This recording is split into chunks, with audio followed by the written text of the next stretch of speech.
ეს დამწყებებისთვის მე აქვს გაკვეთილი და ძირითადად აქ იქნება განხილული ტექნიკური ნაწილიდან ეთრი მოდელი და დანარჩენი იქნება რისკი და ფსიქოლოგია, როგორი რისკი, როგორი ფსიქოლოგია გვმართებს, ანუ ეთრის მთლიან შესვლის ლოგიკას განვიხილავთ, რომ დადასტურება გჭირდება, კონტექსტი უნდა იმთხოვდეს, მაგალითად liquidity უნდა გქონდეს, entry ერთწუთიანზე და სამწუთიანზე და თუნდაც ხუთწუთიანზე entry უნდა ხდებოდეს რაღაც დადასტურებით, მაგალითად მარტო ერთწუთიანის entry არ არის საკმარისი, უნდა გქონდეს აღმავალი time frame-ის დადასტურება, იმიტომ რომ აღმავალ time frame-ებს ყველაზე დიდი ძალა აქვს, უნდა გქონდეს 1 საათიანზე მინიმუმ სტრუქტურის შეცვლა, უნდა ვიცოდეთ, რომ აღმავალში არის ტრენდი, როგორც აქ მაგალითად demand-ი გვაქვს, აღმავალი ტრენდი გვაქვს, სტრუქტურის შეცვლა გვაქვს, აქ კონსოლიდაცია გვაქვს და დავადოდებით liquidity sweep-ის და მაგალითად აი ამ demand-ის შევსებას, ხო? აქ იქნება liquidity, აი ამ demand-ის შევსება და ერთწუთიანზე დადასტურება, მაგალითად ერთწუთიანზე სტრუქტურის შეცვლის შემდეგ, ერთწუთიანზე demand-ის შევსების შემდეგ, მაგალითად როცა ჩამოვა demand-ში თეორიულად აქ და გვექნება კონსოლიდაციის დარღვევა, აქ ჩამოვა demand-ში, ამის შემდეგ ერთწუთიანი სტრუქტურის დარღვევა გვინდა, მოდი კარგად ვნახოთ. ამ შემთხვევაში გვინდა ერთწუთიანი სტრუქტურის დარღვევა, მაგალითად აქ ჩამოვიდა, აი ამას დაარღვევს და შემდეგ უკვე რაღაც დადასტურებით, მაგალითად ან ერთწუთიანი demand-ით და მერე დადასტურებით entry შემდეგ იქნება რა, მაგრამ იდეალური entry რა არის? იდეალური entry არის ეგ ყველა დადასტურება და აი ასეთი ძლიერი სანთლები როგორც აქ არის. ორი მწვანე სანთელი აუცილებლად ორი მწვანე სანთლის გარეშე არასდროს არ შევდივარ trade-ში. არასდროს მწვანე სანთელი აქ თეორიულად ჩემთან მწვანე აყენია, ორი აღმავალი სანთელი. თუ დაღმავალშია, ორი დაღმავალი სანთელი. თუ ორი აღმავალი სანთელი არ გვაქვს, ერთმანეთზე გადაბმული, მაგალითად აქ ერთხელ, აი ესეთი, ან აი ესეთი, რა თქმა უნდა სხვა დადასტურებებთან ერთად, რაც ეხლა ვთქვი, მაგ შემთხვევაში trade-ს არ ხსნით. ეგ იყო ერთის მთავარი ლოგიკა, რომ დადასტურება არ გვაქვს trade-ი, მაგას უკვე სავაჭრო სტრატეგიაშიც განვიხილავთ, სწორი entry როგორი არის და სხვა დადასტურებებთან ერთად როგორ განვიხილოთ, მაგალითად რომ გქონდეს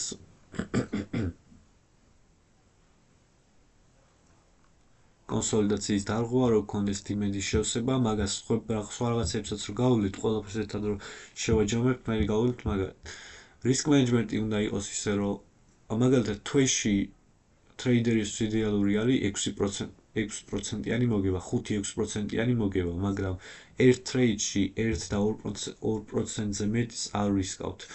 ანუ თუ თვეში 6% არის $3000, ერთ ტრეიდში არ უნდა გარისკო $1000. ყველაზე მინიმუმი, რასაც ერთ ტრეიდში გარისკავ, უნდა იყოს მაგალითად $500. იდეალურ შემთხვევაში თუ რისკი გაქვს $200-300 ერთ ტრეიდში და თვეში გაქვს $3000-იანი მოგება, თეორიულად მომბეგ არის იდეალური risk management-ი რა. Stop loss-ი, როცა ტრეიდს აიღებ, წინასწარ უნდა გქონდეს განსაზღვრული და როცა ტრეიდს აიღებ, მაშინ უნდა დააყენო stop loss-ი, მაშინ უნდა დააყენო take profit-ი. ანუ წინასწარ უნდა იცოდე სად არის შენი take profit-ი, სად არის შენი stop loss-ი. ძირითადი ფსიქოლოგია რაც არის ხოლმე ტრეიდერებში წაგების, ეგ არის რომ შიში, სიხარბე და FOMO რაც არის, ხა ყველაფერს გავuვლით. შიში შეიძლება ის იყოს, რომ გახსნას ტრეიდი, რაღაც კონკრეტულ დონემდე ავიდეს, არ იყოს მისი დადასტურება და არ გახსნას ტრეიდი, მაგალითად. ან მისი დადასტურება იყოს 100%-იანი და საკუთარ თავში დარწმუნებული არ იყოს და არ გახსნას ტრეიდი. თუ შენი დადასტურება ყველაფერი არის, რომც წააგო ტრეიდი მაინც გახსენი, ეგ არის ყველაზე მთავარი. სიხარბე ის, რომ რაღაც კონკრეტული განსაზღვრა, მაგალითად თვეში ამდენი პროცენტი უნდა იყოს მოგება, კვირაში ამდენი პროცენტი და უნდა რომ სიტყვაზე ლოგიკური იქნებოდა, რომ take profit-ი ქონოდა აი ამ high-ზე. Take profit-ი ქონოდა ამ high-ზე და stop loss-ი ქონოდა აქ, ანუ აქ გაიკეთებინა მოგება და ანუ რახან ფასი აქ მივიდა უკვე თავის take profit-ი უფრო და უფრო ზევით გადააგდა ცდილობ რომ უფრო მეტი მოგება გააკეთოს და ეგეც შეიძლება ერთ-ერთი მიზეზი იყოს რატომაც წააგებ ასე რომ თავიდანვე რასაც განსაზღვრავ take profit-ად რაც ხვდები რომ იქ საკმარისი არის აი უნდა გააყენო მხოლოდ მეორე შეიძლება ხო შიში ეს იყო შიში სიხარბე ხო ეგ სიხარბეც განვიხილებ და FOMO ის რომ რაღაც trades გამოტოვებს მაგალითად აქ რაღაც დადასტურება მისცა და მარკეტზე არ იყო ან რაღაც მოხდა და ბაზარი ზევით გაიქცა რა ანუ თავის entry იყო აქ მაგალითად აქ უნდა შესულიყო სტოპი აქ უნდა დაეყენებინა და